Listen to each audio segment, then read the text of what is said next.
Hey ladies and gentlemen, welcome to the Injured Gadgets iPad 3rd generation complete Digitizer LCD removal and reinstallation guide. First thing you want to do if you haven't already is make sure your iPad is powered off, and the next thing we're going to do is going to go ahead and start using our heat gun. Now, depending on how badly your glass is cracked, this process could take anywhere from 5 minutes to a half of an hour. In real time, this took us about 10 minutes to remove the glass. It was pretty badly cracked on the top right. As you can see, the glass is really shattered right there. However, we were able to remove it fairly quickly, fairly easily. So, like I said, just take your time doing this. Use your heat gun. If you have a heat gun with a temperature setting, go ahead and set it on either low. If you can adjust actual temperature, set it to 180 degrees. Alright, we're going to go ahead and use our iSesamo tool. We carry this on our website. The link to it is in the description below. And you're pretty much going to try and find a crease to lift the glass up. This is probably the hardest part. And obviously you need the glass to be heated up to get in between there. We also carry what's called as the iOpener on our website. You'll see a description and a link below. So you don't have to have a heat gun. You can use the iOpener, throw that in the microwave, put it on the frame, and the glass will come up pretty easily. So those are both the options that you have to use. We use the heat gun just because I didn't want to use a microwave, to be honest with you. But we're going to go ahead and use our iSesamo and kind of separate the screen from the frame. I will speed this up quite a bit, obviously, because this process is a little long.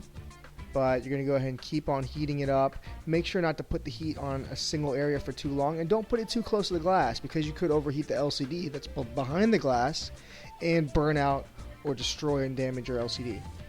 If that does happen, we obviously carry replacement LCDs on our website, but hey, if it's not broken, why fix it?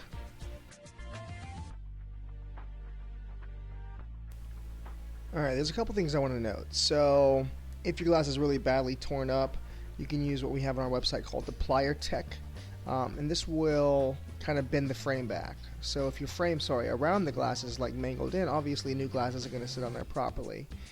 We carry the PlierTek on our website, which kind of helps bend the frame back. It's a little expensive. Obviously, I don't recommend it unless you actually are a repair shop, but it's a great tool, much better than the G tool in my opinion. It's quicker and easier to use. Additionally, if you are a home user or a repair shop, the little white bezel or black bezel, if you have a black iPad, can get damaged during the repair. We carry those on our website as well.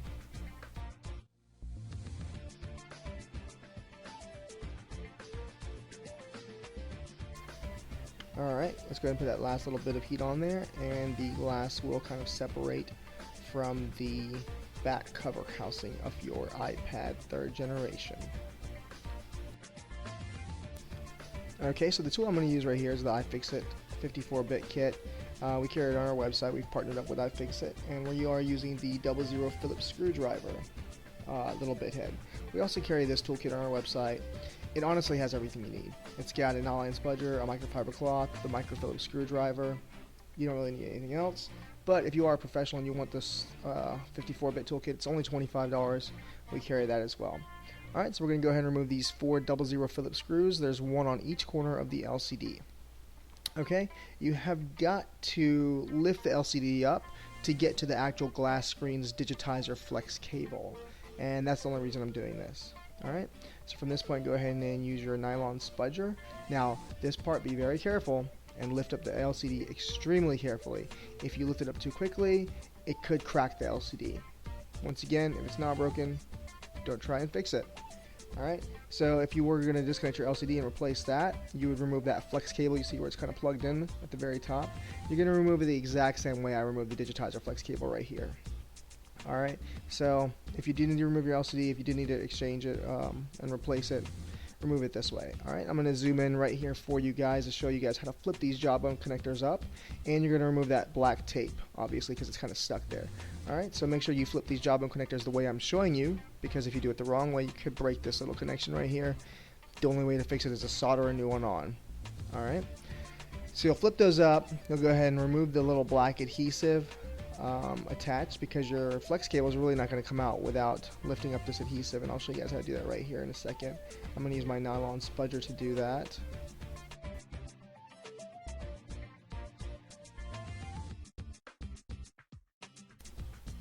and we just lift it up. Make sure you're not too forceful here. You don't want to break, obviously, where the flex cable plugs into the board. Once again, if you do break that, the only way to fix it is by soldering a new one on.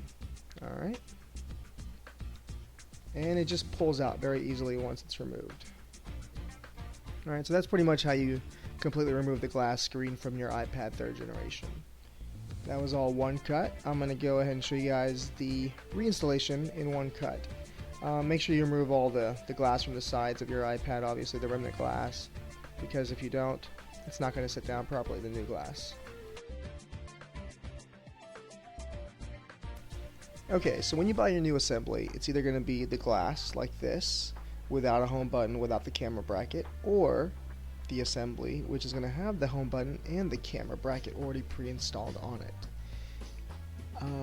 If you buy the one without the home button, without the camera bracket, obviously all you have to do is remove those. If you're having a hard time removing it, grab your heat gun. Just use a little bit of heat, and both the home button with its bracket as well as the front camera top bracket right there will come off fairly easily.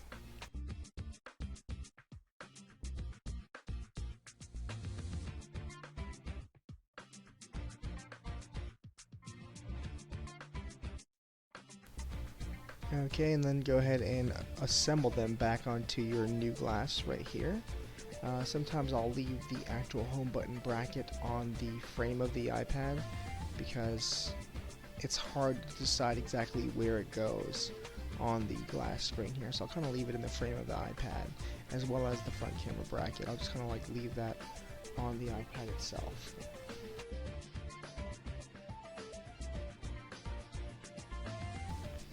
Now our screens do have a double-sided adhesive already pre-applied to them, so you don't have to use any adhesive. We're going to go ahead and remove it with our needle nose pliers. It's part of our iFixit 54-bit toolkit, and I'll speed this up just so you guys don't have to watch me removing adhesive.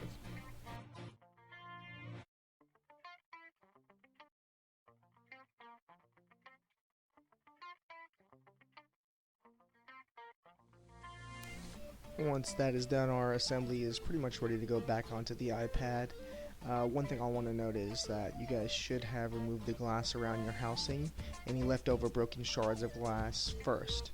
I accidentally did that a little later, which you'll see me doing, but always do it before you're stepping forward to this point. Alright, so let's go ahead and plug this Digitizer Flex in. Make sure it goes all the way in, because if it doesn't, obviously your Digitizer could have shoddy spots of the touch sensitivity not working, so you want to make sure it goes all the way back into this little jawbone connectors, and then once it's in, obviously clamp down the jawbone connectors and make sure they are holding the flex cable down properly.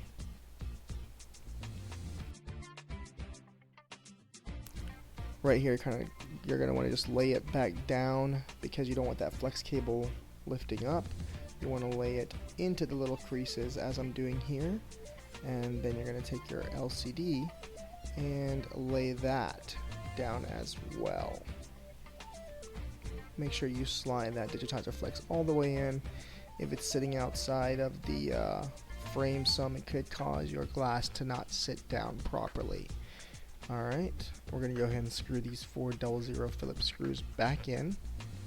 And once again, you'll note that there is some remnant glass on the right middle of the Digitizer. Like I said, I should have done that earlier. I would recommend you guys doing that before you get to this step. We do use our microfiber cloth a couple of times because obviously dust, dirt, specks get on the glass. You want to make sure you clean it up. Sometimes you can use some alcohol, like an alcohol swab or wipe on here just to clean up the glass, and then dry it off with the microfiber cloth.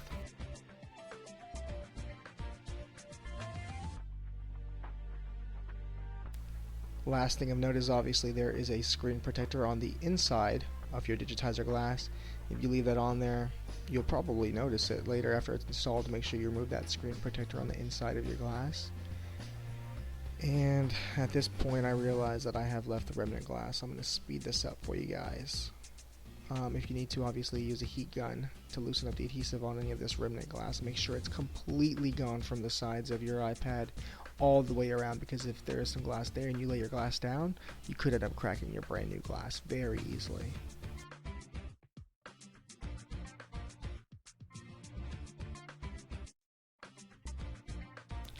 Obviously, anytime your iPad turns on, make sure you turn it right back off.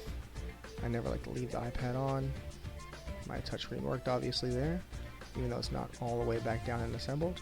The good news is it works, so that's a good sign for us.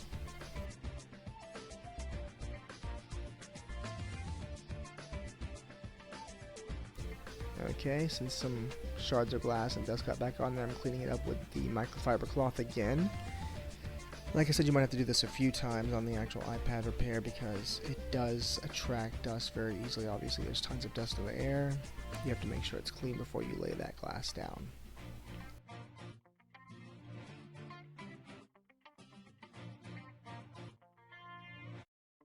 Alright, so we're going to go ahead and lay our glass down. Make sure that the corners of your iPad are not bent in.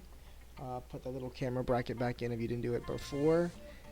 If your corners are bent in and you push the glass too hard, you're going to crack it again on the corners.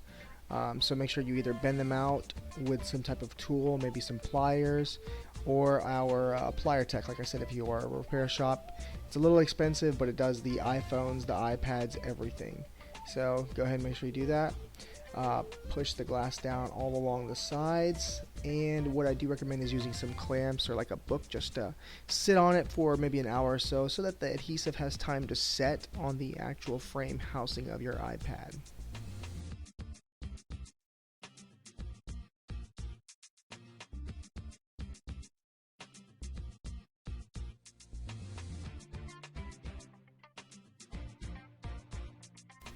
And of course, once that is all done, you're going to go ahead and power up your iPad, make sure your touchscreen works, make sure your home button works, and you're good to go.